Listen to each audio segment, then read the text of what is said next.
Tugenda compilinga ebiwandiiko byaffe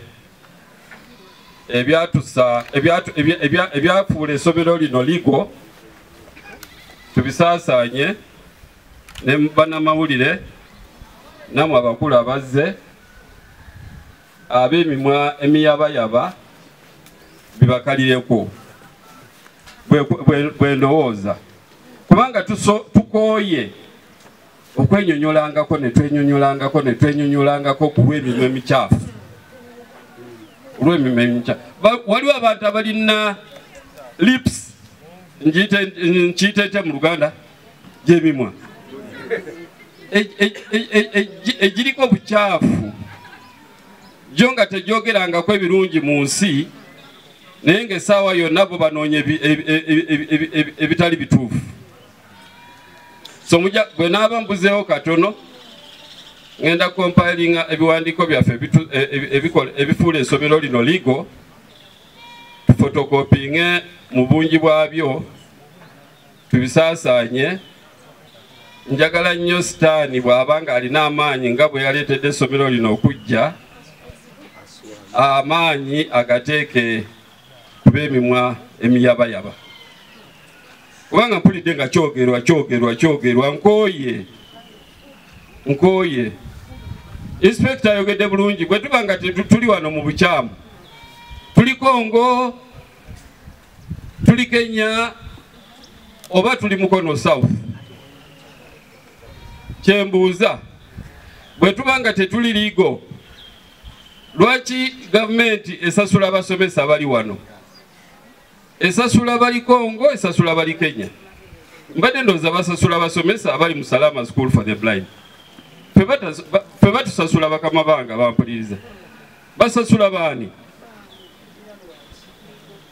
era batusasulira ki kukola ki kulya kukola ki lwaki essomero lino district erimanyi era tuweebwa naffe ka UPE kaabwe ak'obuswavu $360 ejjugula kasawo ka kawunga kamu ku mulembe guno honorable bye bikolebwa wano kasawo ka kawunga kamu okuliisa abaana 90 days 3 months in a term sebo ne beewaana waliwo oluusi bwengamba nti singa muzirekayo tetuyinza okubeerawo oluusi mutuleetera okukambuwala naffe mutuleetera okukambuwala ate ekituleetera okukambuwala ebigambo ebikyamu ebyogerwa ku bantu si ffeka n'amasomero amala agoogerwako basajja batu bakazi batu bakola naye n'ogenda okusanga ebizimbe byonna bikute mu mbinabina naye abantu ne beewaana bakola nnyo ne beewuuba mu ntebe zi AC ne bavuga emmotoka ezisinga ebbeeyi essomero erimu emmotoka emu yokka eyinza okuzimba amasomero 2 naye eri mu mikono gya muntu omu ne mukyala we atwaliramu manda n'amatooke n'ebisagazi by'enteeze nonsense honorable andeetedde okukambwalamu katono ebigambo ebyogeddwa bingi naye era nga aboogezi abavuddeko bwe bagambye nti ekiseera kye tulimu si kyakwenenya wabula buli omu kugumya munne naye ffe nga aba disitulikiti mu kitongole ky'ebyenjigiriza tusaba busabi nga honorable bwagambye nti abakuumi b'eddembe aba security batuyambe tutegeere ekituufu omuliro ogwayokyezza abaana baffe gwavudde ku ki kubanga ekyamazima nga bwe bagambye nti omwogezi omu ku TV yagambye nti essomero lino terimanyiddwa ekyo nkiwakanya. First of all, this school is government aided. Bwe tuba tukola reports zaffe amasomero gonna aga gavumenti gabeeramu era gonna galambulwa. Ekyokubiri, taamu eno twalina ebyemizannyo, twalina ball games ne zitandikira wansi ku masomero ne zigenda paka ku national yali Masaka. Essomero lino ly'essomero eryakiikirira Mukono district mu bantu abaliko obulemu mu mizannyo e Masaka ku national level. Ne batakoma awo nti bagenze kuzannyazannyamu naye ne bazannyira ddala n'obutambi tubulina. Baatuleetera ebikopo ebyo weebiri ku district, ebikopo nga biva wano Salaama. Kati omuntu bw'avaayo n'agamba nti Salaama essomero terimanyikiddwa, nange awo mbeera nti wakanya. Tetujja kunenya nnyo, era nga Honorable bw'agambye nti abamu batuula mu ntebe naye nga tebamanyi biri ku ground. Naye nga ebigambo bibi nnyo bassebo ne bannyabo, aba security bakole okunoonyereza. Twala okubagiza eri abazadde abazaala abaana baffe bano, eri essomero n'eri eggwanga lyonna okutwalira wamu olw'enjega eno yatuuseeko mu kitundu kino. Kigambo kinene kyatuuseeko okubeera nga twafunye amawulire olunaku lw'eggulo ky'abaana baffe ab'obuwala 11 bajiiridde mu njego y'omuliro. Tugamba nti inna lillahi wa inna ilaihi raaji'uun. Tubeera nga tufuna okwennyamira kubanga ripooti gye baatuwadde yategeezezza nti omuliro tegwavudde ku masannyalaze ng'ekitera okubeera ebiseera ebisinga obungi. Oboolyawo yabadde kkobaane egenderere olw'enge ne fitina n'emyeyo emibi okubeera nti abantu basazeewo okusaanyaawo abaana b'eggwanga lino. Kikaabya amaziga olaba nga abantu tebalaba naye ng'ate gwe walaba n'osobola bakumako omuliro. Kyova olaba nti oluusi tutendewalira okuyamba abantu abamu abajja banoonya obuyambi, oluusi abamu babaako ebikolimo. Kati omuntu ayakoze ekintu nga kino tugamba ne Katonda ayinza omumulekerera awo, ayinza omumubonereza ng'akyali mu bulamu awamu n'abantu ba famire ye bonna ne babeera nga bagenda kubonaabona okutuusa obulamu bwabwe obuliggwawo. N'olwekyo bannayuganda tulongoose eniyo gyaffe, tulongoose olw'okubanga bano baana bantu bena musango. Wali badde otwala kulumirwa noga nti abaana bano oba olina buyambi bufaanana butya, noga nti akangende bayambeko ne mufye okubayamba gwe n'osalawo nkangende bakumeko omuliro. Katonda ogenda mugamba ki? Ogenda mugamba ki? Era gwe naawe osubira mu nsi okubeera ng'osaba Katonda akusonyiwe oba akusaasire n'osubira nti agenda kusonyiwa, kiba kizibu kubanga ekikolimo kiwakoze kigenda kukufiirako. Kuba Allah yagamba nti omuntu atta omuntu omu ng'agenderedde n'amutta, ng'agenderedde afaanana ng'omuntu assa abantu bonna ab'ensi. Naye gwe abantu 11 n'abalala beera ku bisago n'olumya eggwanga, n'olumya abazadde, n'olumya essomero, ojja kugenda mu kkanisa oba muzikiti oba mu kyaki yonna osawanike emikono nga nsaasira, tusuubira nti ogenda kusaasirwa olw'okubanga kiwakoze kinene nnyo okusaanyaawo abaana b'eggwanga lino. Twagadde olwayo tujje wano twegattire wamu ne banninyi essomero okulaba tuyinza kutandikirawa okuyambako ku baana b'eggwanga, okuyambako ne ku ssomero. Wano nkubiriza abantu b'eggwanga lino lyonna mu nzikiriza ez'enjawulo, mawanga ag'enjawulo, muggyeko mu kifo kino mulabe ekyakoleddwa, ate twegattire wamu okuzzaawo ekizimbe kino eky'essomero, ate tubeere nga tutandika okutambula ogenda mu maaso n'okuyambako bannannyini ssomero. Nja kusaba bannannyini ssomero mutukole ripooti kiki mwaliyagadde tubeere nga tuyambako, bagireete mu ofiisi yaffe inshallah, tulabe bwe tuyinza okutandikira ku mulugu guno okubeera nga tubayambako. Naye kitalo nnyo ayakoze ekintu kino olina okubeera nga owonenyeka mu nnyanja mmeka okubeera nga Katonda akusonyiwa naye kinene nnyo okutta abaana b'eggwanga ate nga tebalaba tebalina musango akati otunula omwoyo okufaanana bwe kutogaa kati oyo afaanana atya omutima gwe olwekyo kitalo nnyo olw'okuviibwako abaana baffe abazadde mungu atugumye ate nga bw'otunula ekifo kino kyesudde nnyo omuntu kyalibadde nga atafuna okutuuka mu kifo kino wawanvuko naye okulaba nti ekyabaddewo kitegeeza nti kigenderere okubeera nti basaanyaawo abaana b'eggwanga n'olwekyo omwoyo mubi bwe gutyo mu ggwanga lya Uganda tuguvumirira nesitumirira yenna mwewala okumpuliriza. Wassalamu alaikum warahmatullahi wabarakatuh. Abalala abakikoze tugira tulindako kubanga abazadde abafiiriddwa abaana baabwe n'abafiiriddwa eŋŋanda naye nga bw'otunulamu akakwate tekava ku masannyalaze tekava ku kyebika kiwanvu nnyo okusinga awo. Kakati mbadde nsaba ekifo ekyo kireme butataataganyizibwa. Abakugu ebyokwogera nina bingi, ebyokunenya, ebyokukola ki noonenya ono noononya oli, naye essaawa eno si yakunenya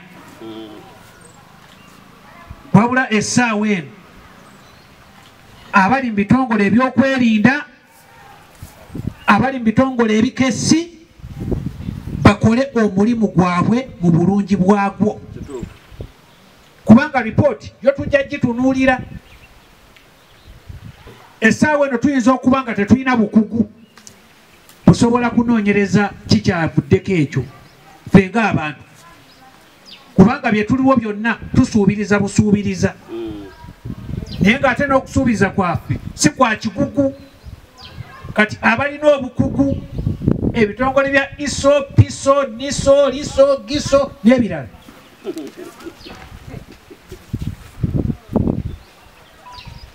kino kyekiseera okulaga nti bikola. Tulina viso ku kyalo village internal security officer, oba tulina n'ow'omuluka parish internal security officer, ne tubeera n'ow'egombolola internal security officer, ne tubeera n'ewa district diso oba n'owa region liso. Kitegeeza kati kyekino ekiseera okulaga nti bakola ki tibakola.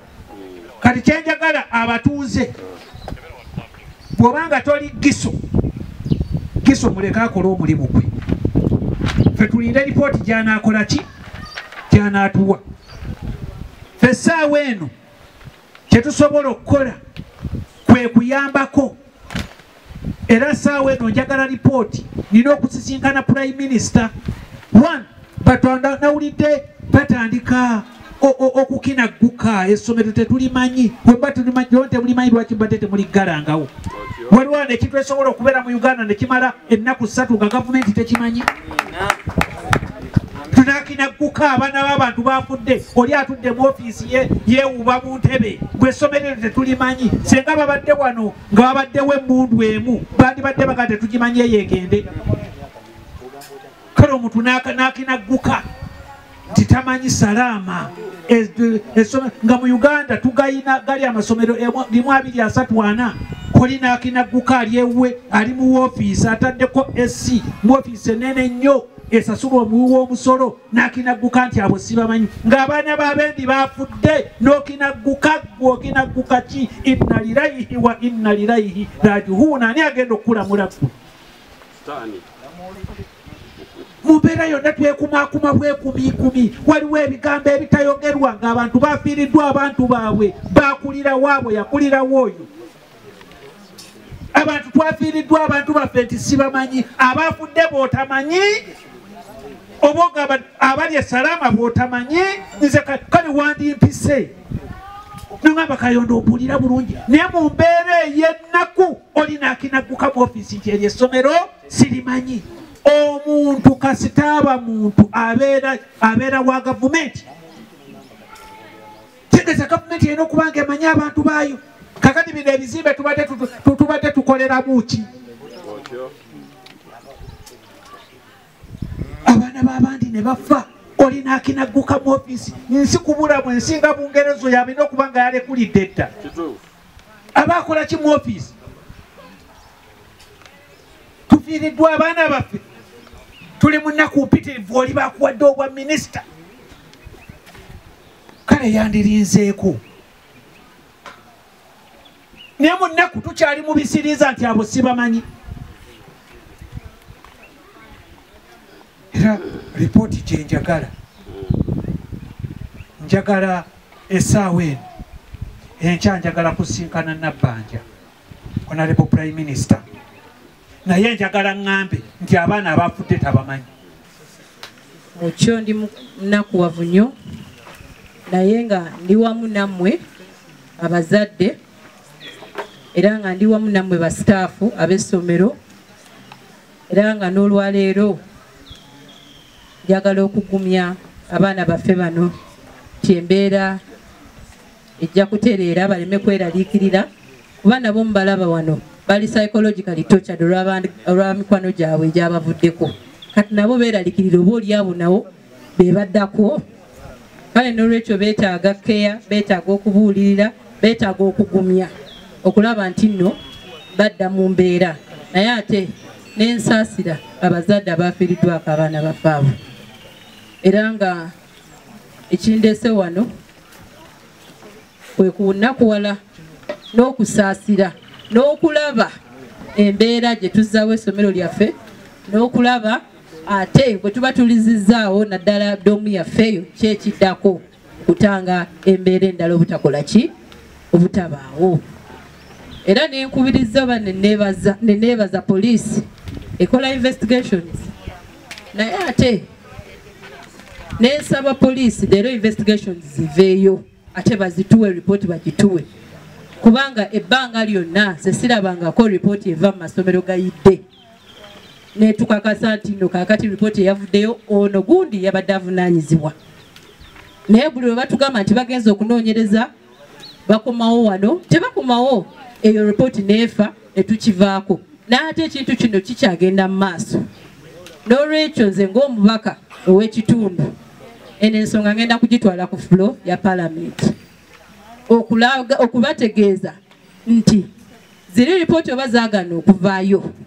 Tusaba ripooti eno ey'abantu mazima abatasobola na kweyamba kuba kati mazima weebale kati senga ddala era nga bwe ndowooza nti senga tebateekamu bagulary ezo mu madinisa bo bategeera batya kwegamba okufulumamu n'okulaba embeera eyo gye bali tibalina amagezi amangu n'embiro nti tufulumire mu dinisa. Kugamba kyannaku omuntu eyakoze ekintu bwe kiti oba ekintu ekyabaddewo naye nga nsuubira buli kibaawo tufuna essomo. Tubadde mu security meeting n'abakulu abalala okugezaako okulaba embeera n'okwebuuza obuzibu bwavudde ku ki. Investigations zigenda maaso. Eriyo terrorist attack, eriyo batujju, eriyo batemu, eriyo babbi bataka, eriyo obugulumbo. Ebyo byonna bye twagala kaakati okunoonyereza. Wabula embeera we yajjidde nga ku Lwokutaano tukyaza omumbejja w'e Bungereza Prince Anne. Ku Lwokutaano luno nga y'omu ku bapatroni b'ebibiina ebirabirira abaana abazibe ne ba disabled mu nsi yonna. N'olwekyo nga tugenda okumukyaza enjega eno we yagwiridde etuwadde ebibuuzo bingi n'ebigambo bingi. Poliisi yali wano era nayo netuwa amagezi nti omukulu oyo ng'anajja tulina okwesiba ebbiri kubanga ensonga yonna eyinza okugwawo ate era eguddewo. Ne batutegeeza twetaaga beefing up security n'ebirala byonna.